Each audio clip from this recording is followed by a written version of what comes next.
রণে ভঙ্গ দেবেন না বাইডেন, নির্বাচনী দৌড়ে শেষ পর্যন্ত থাকবেন। ইসরায়েলে বিপণী বিতানে ধারালো অস্ত্রের আঘাতে একজন নিহত। চীনের বিরুদ্ধে মাছ ধরার নৌকা আটকের অভিযোগ তাইওয়ানের। পর্নো তারকাকে ঘুষ দেওয়ার জন্য ব্যবসায়িক নথি জাল, দোষী ট্রাম্পের আর্জি মেনে সাজা পিছল আদালত। হাথরসের ঘটনার ষড়যন্ত্র, হুড়োহুড়ি হয়নি পায়ের ধুলো নেওয়ার জন্য, দাবি ভোলে বাবার আইনজীবী।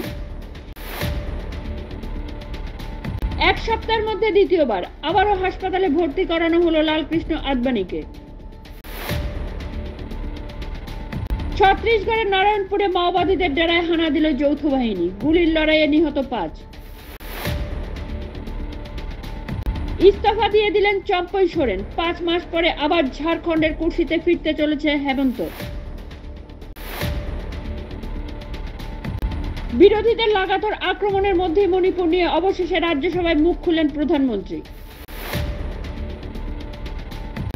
বিহারে আবার সেতু বিপর্যয়, সিওয়ানের দ্বিতীয়, রাজ্যে 15 দিনের মধ্যে ভাঙল 7টি।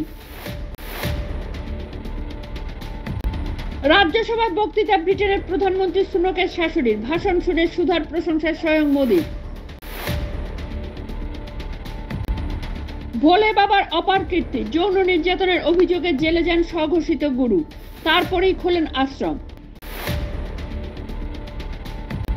অনুমতি ছিল 80,000-এর, হাথরসের সৎসঙ্গে ভিড় করেছিলেন 2.5 লক্ষ, কাঠগড়ায় আয়োজকেরা। আবারও ভারী বৃষ্টির সতর্কতা দিল্লিতে, অসমে বন্যা পরিস্থিতির আরও অবনতি, ভাসছে উত্তরাখণ্ড। ছেঁড়া জিন্স টি শার্ট পরে আসা যাবে না, পড়ুয়াদের জন্য পোশাক বিধি বেঁধে দিল মুম্বাইয়ের কলেজ।